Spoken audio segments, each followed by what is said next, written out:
भारतीय कृषि में आपने खाद्यान्न पढ़ा, तिलहन पढ़ा, ऑयल क्रॉप्स, दलहन पढ़ा, पल्स क्रॉप्स, इसके बाद आपने कैश क्रॉप्स पढ़े, नकदी फसलें। आज हम पढ़ेंगे उद्यान विज्ञान, हॉर्टिकल्चर। हॉर्टिकल्चर में मुख्य रूप से फल और सब्जी की खेती शामिल है। ठीक है, तो फल और सब्जी की खेती हम पढ़ेंगे।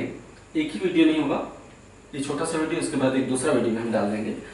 आप बिल्कुल चिंता मत करिए, हमारा पूरा प्रयास है कि आप, मेरे पास चूंकि समय है, मैं भी योजना बना रहा हूँ कि कैसे तेजी से वीडियोज को आगे बढ़ाऊँ, तो मैं बहुत तेजी से वीडियोज को आगे ले जाने वाला हूँ। आपको सब कुछ मिलेगा और लेट लतीफ अब नहीं होगा, बिल्कुल निश्चिंत हो जाइए। भूगोल और इतिहास में अपनी तरफ से पूरा प्रयास करूंगा कि तेजी से आगे ले चलूँ। पहले भूगोल को खत्म करूंगा, फिर इतिहास खत्म होता रहेगा। जैसे ही भूगोल खत्म होगा उसकी जगह में विज्ञान या अर्थव्यवस्था, इकोनॉमी स्टार्ट कर दूंगा, है ना।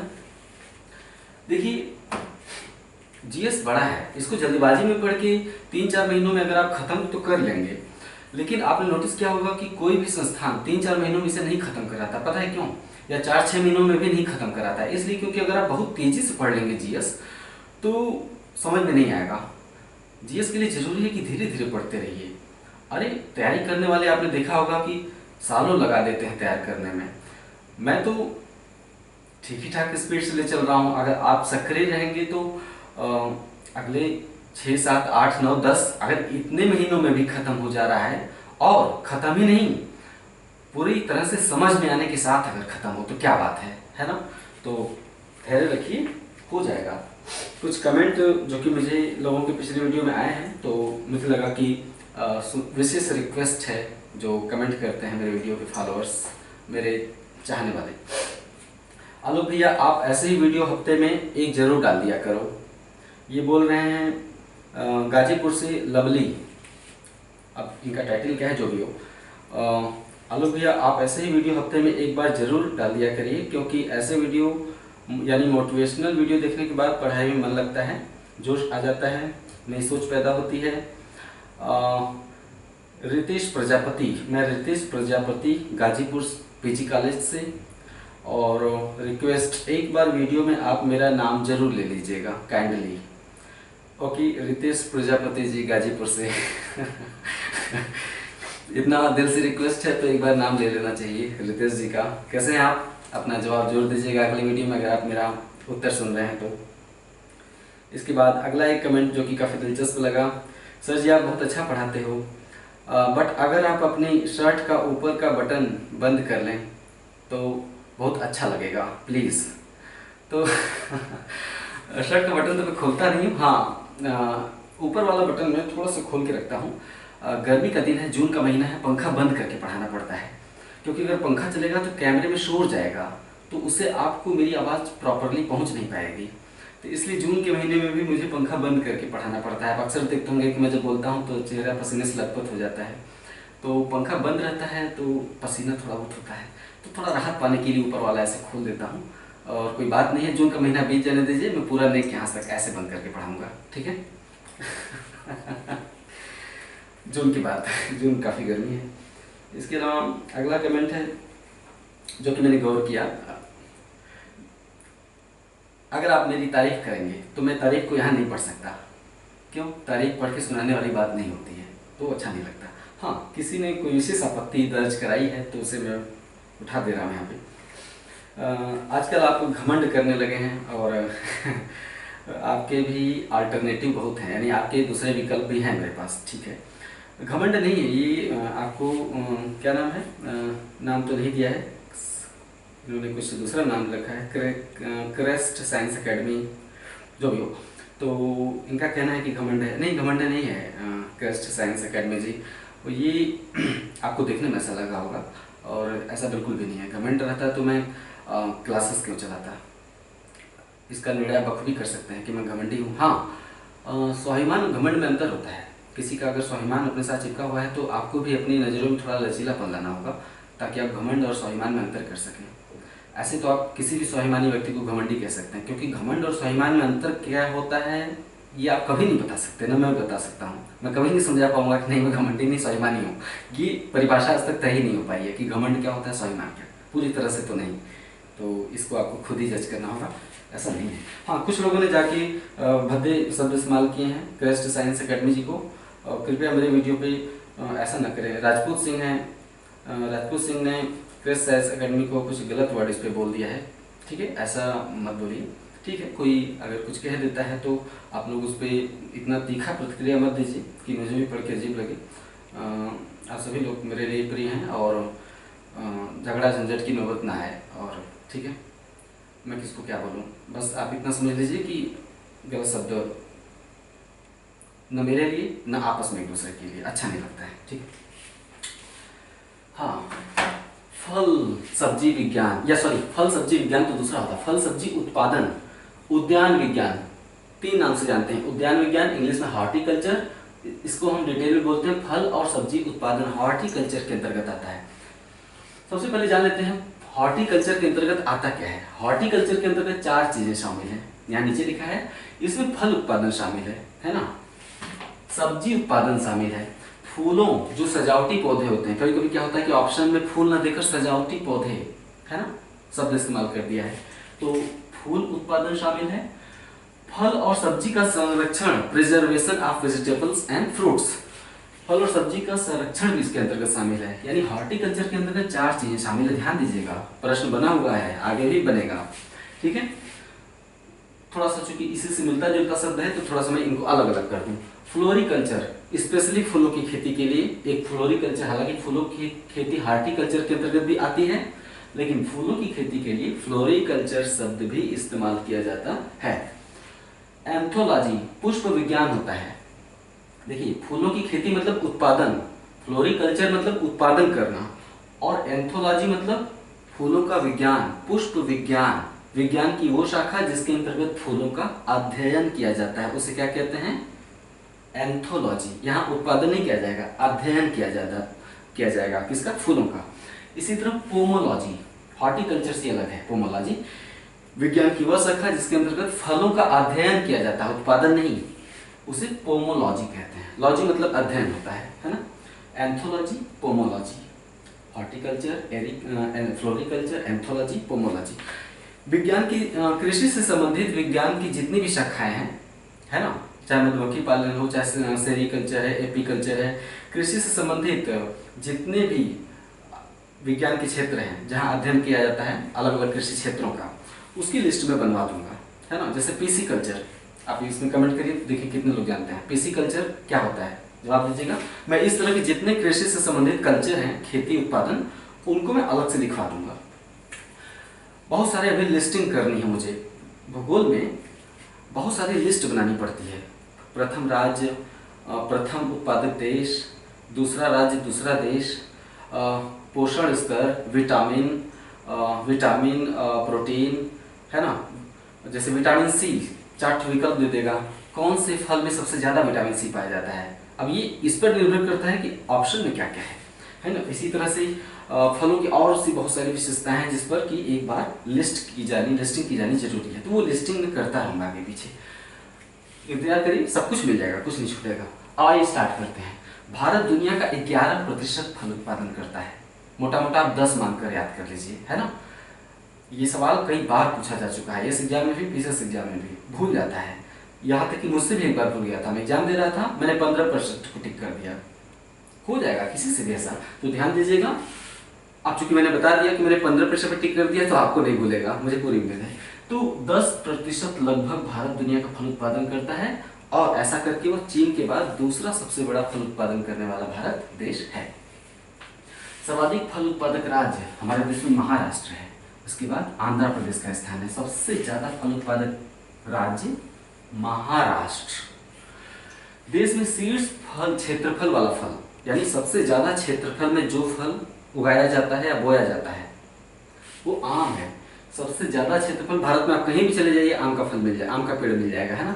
तो सबसे ज्यादा क्षेत्रफल वाला फल कौन सा है, आम है। लेकिन सबसे ज्यादा क्षेत्रफल में आम उगाया जरूर जाता है, लेकिन सबसे ज्यादा उत्पादन आम का नहीं होता है, केले का होता है। सबसे ज्यादा उत्पादन हमारे देश में केले का होता है मात्रा में। हॉर्टिकल्चर आप पढ़ चुके, फ्लोरिकल्चर, एंथोलॉजी, पोमोलॉजी। हाँ, भारत इन 6 प्रकार के फलों में अव्वल है, उत्पादन में प्रथम स्थान रखता है भारत। कौन कौन से 6 फल हैं? आम, अमरूद, केला, आंवला, अनार, पपीता। इसे याद कर लीजिएगा, किसी भी एग्जाम में हमेशा काम देने वाली चीज है। इन 6 फलों के उत्पादन में भारत अव्वल है। नेक्स्ट, आम का वानस्पतिक नाम मैंजीफेरी इंडिका। आम का वानस्पतिक नाम है मैंजीफेरी इंडिका और भारत दुनिया का 40% आम पैदा करता है। दुनिया का 40% आम उत्पादन भारत में होता है।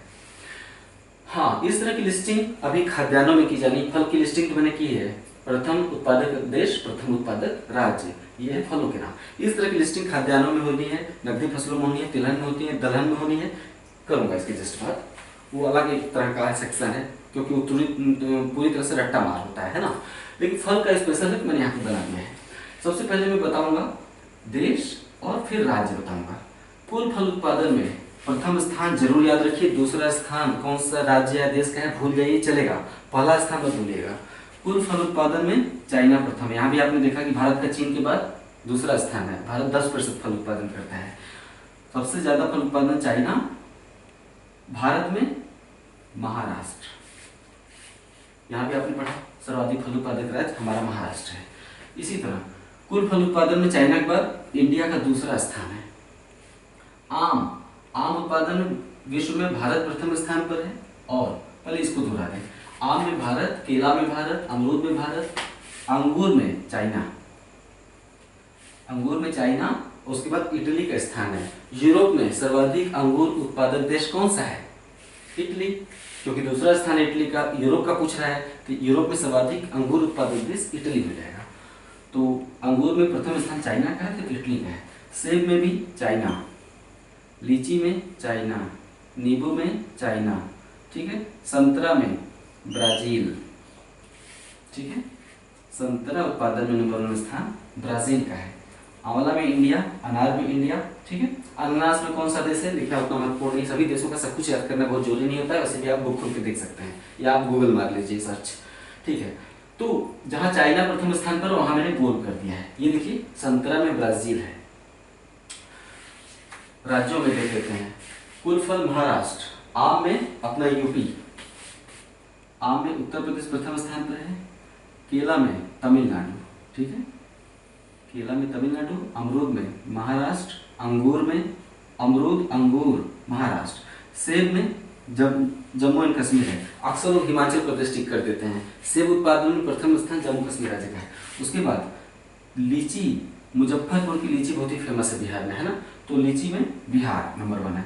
नींबू वर्ग के जितने फल हैं, नींबू, संतरा, मौसमी, उसमें ज्यादातर आंध्र प्रदेश में पैदा होते हैं। हालांकि संतरा उत्पादन में महाराष्ट्र अव्वल है। आंवला, संतरा नागपुर के संतरे होते हैं ना महाराष्ट्र में, नागपुर का संतरा फेमस है, तो संतरा महाराष्ट्र में सबसे ज्यादा उत्पादन होता है। आंवला में यूपी अपना, अनार में महाराष्ट्र, अनानास में पश्चिम बंगाल। ध्यान दीजिएगा, अनानास का सबसे ज्यादा उत्पादन पश्चिम बंगाल में होता है। यूपी आम और आंवला उत्पादन में यूपी का प्रथम स्थान है। प्राय 3 ही 4 राज्यों का नाम लिया गया है, या तो यूपी है, या महाराष्ट्र है, तमिलनाडु है ना, या पश्चिम बंगाल है। यही 4-5 राज्यों में फल घूम रहा है। तो इसे याद कर लीजिएगा लिस्ट को अच्छे से। हाँ, आगे बचा है नारियल।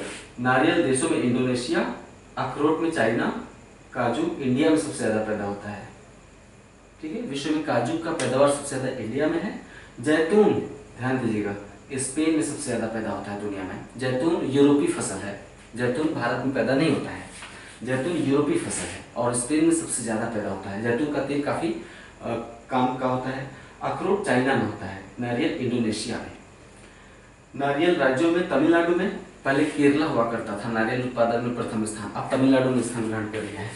नारियल उत्पादन में तमिलनाडु, अखरोट में जम्मू कश्मीर, काजू में महाराष्ट्र, ठीक है। जम्मू कश्मीर अखरोट में नंबर 1 उत्पादक है और इसमें सेब में, अखरोट में और सेब में। अभी और तरह तरह की लिस्टिंग करवानी है। अभी मैंने कुछ अच्छे लिस्ट बना रखे हैं, अलग अलग सवालों को कैसे कैसे सवाल घुमा फिरा कर पूछे जा सकते हैं। वो लिस्ट मैं आपको अभी दूंगा थोड़ी देर में, 1-2 दिनों में।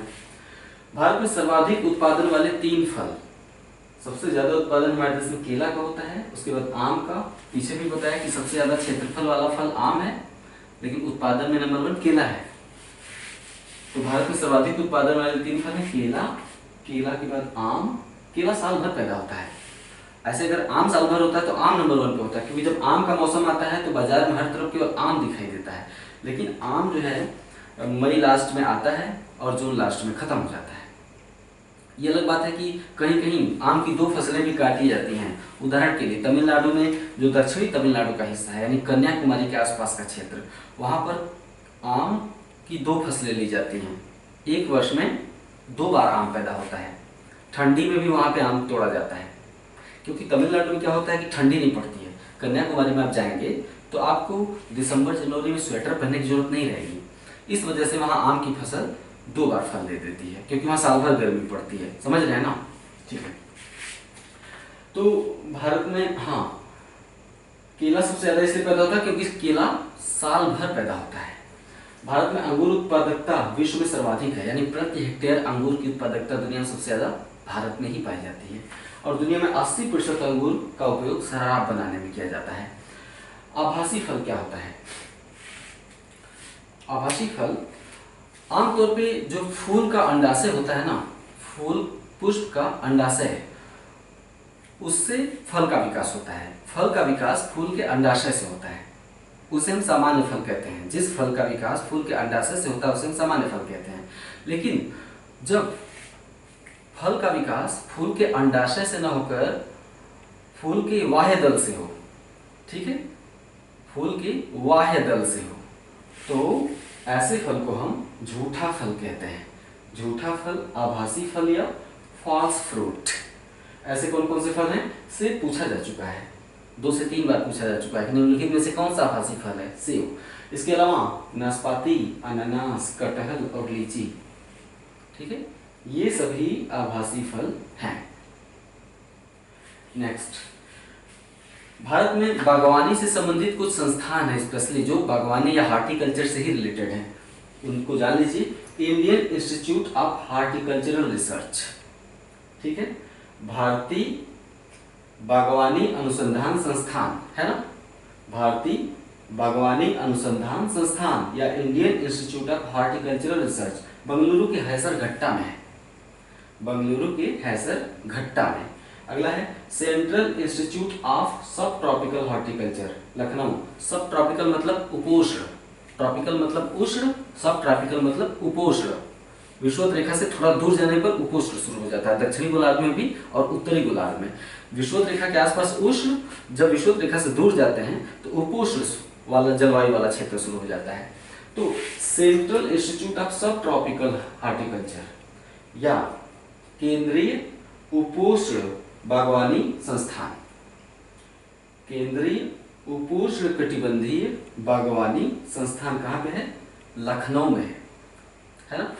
उत्तर भारत उपोष्ण क्षेत्र में आता है, जबकि जो दक्षिण भारत है उष्ण कटिबंधीय क्षेत्र में आता है। क्यों? क्योंकि दक्षिण भारत कर्क रेखा के दक्षिण में है, इसलिए उष्ण कटिबंध के क्षेत्र में आ जाता है दक्षिण भारत। जैसे मध्य प्रदेश का दक्षिणी क्षेत्र, महाराष्ट्र, आंध्र प्रदेश, कर्नाटक, तमिलनाडु उष्ण कटिबंध में। लेकिन कर्क रेखा के ऊपर का जो क्षेत्र है, यानी कर्क रेखा के उत्तर का क्षेत्र, वो उपोष्ण के अंतर्गत आता है, यानी सब ट्रॉपिक के अंतर्गत आता है। तो लखनऊ कहाँ है? कर्क रेखा के ऊपर ही तो स्थित है। इससे आपको याद करने में आसानी होगी कि सेंट्रल इंस्टीट्यूट ऑफ सब ट्रॉपिकल हॉर्टिकल्चर लखनऊ में है। Next, national research centre for arid horticulture. Arid मतलब होता है सूखा, शुष्क। National research centre for arid horticulture Bikaner में है। राजस्थान एक शुष्क क्षेत्र है ना, बीकानेर। या राष्ट्रीय, ठीक है, राष्ट्रीय शुष्क बागवानी अनुसंधान केंद्र, राष्ट्रीय शुष्क बागवानी अनुसंधान केंद्र बीकानेर में है। अगला, केंद्रीय बागवानी संस्थान, ठीक है, केंद्रीय बागवानी संस्थान या सेंट्रल हॉर्टिकल्चरल इंस्टीट्यूट कहाँ पे है? नागालैंड के मेजिफेमा में है। केंद्रीय बागवानी संस्थान महत्वपूर्ण है, इस नागालैंड के मेजिफेमा में है। इसकी स्थापना 2006 में की गई थी। ये हो गया, आज आपने हॉर्टिकल्चर के बारे में जानकारी ली। और इसके अलावा फलों से संबंधित जो पोषण स्तर होता है, अलग अलग फलों में क्या क्या पाया जाता है, जैसे कि आयरन की मात्रा किस फल में सबसे ज्यादा पाई जाती है। ये सब सवाल कृषि से संबंधित जो सवाल आजकल बहुत ही कोने से उठा रहा है। वो आमतौर पे किताबों में नहीं मिलते हैं।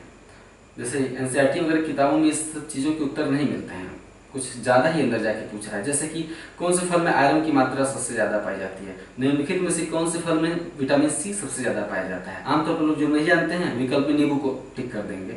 नींबू से भी ज़्यादा विटामिन सी या आंवला से भी ज़्यादा विटामिन सी किसी दूसरे फल में पाया जाता है। तो जो पोषण स्तर है वो बढ़ा देंगे। और अम्ल कौन से फलों में, जैसे आंवला में कौन सा अम्ल, लीची में, सेब में, ठीक है, नींबू में, और भी बहुत सारे हैं। तो पोषण स्तर, अम्ल, विटामिन वगैरह और संबंधित विशेषताएं फलों की वो मैं अगले वीडियो में कर दूंगा। उसके बाद फिर सब्जी, इसमें आपने हॉर्टिकल्चर के अंतर्गत केवल फल पढ़ा, सब्जी नहीं पढ़ा है। सब्जी का दूसरा वीडियो होगा। धीरे धीरे ही पढ़ते रहिए। नोट्स बना रहे हैं कि नहीं आप लोग? नोट्स बनाएंगे तभी कारगर होगा। केवल ऐसे ही नोट्स बहुत व्यवस्थित बनाइएगा जैसे मैं बना रहा हूँ, या आपके पास अपना कोई तरीका हो तो उस तरीके से भी आप नोट्स बना सकते हैं। नोट्स बना के दोहराव करना बहुत जरूरी है। दोहराव करने का तरीका मैंने अपने एक वीडियो में बताया था कि जिस चीज़ को आप आज पढ़ रहे हैं उसे आज मत रिपीट करिए, कल सुबह उठ कर रिपीट करेंगे, सुबह। तो इस तरह से अगर आप करेंगे, किसी चीज़ को आज पढ़ा, कल रिपीट जरूर किया उसे। 24 घंटे के अंदर एक बार रिपीट करना जरूरी है। 24 घंटे के अंदर चीज़ों को रिपीट कर लेने से, यानी दूसरे दिन सोकर उठकर रिपीट कर लेने से बहुत लंबे समय तक याद होता है। यानी उसको पढ़ने में आपने जो समय गंवाया वो बर्बाद नहीं होगा, उसका उपयोग हो जाएगा अगर अगले दिन आपने उसे दोहरा दिया तो नोट्स बनाकर उसे रिपीट करते रहिए, कछुए की चाल चलिए, कोई दिक्कत नहीं है, जीत आपकी होगी। ठीक है, नमस्कार।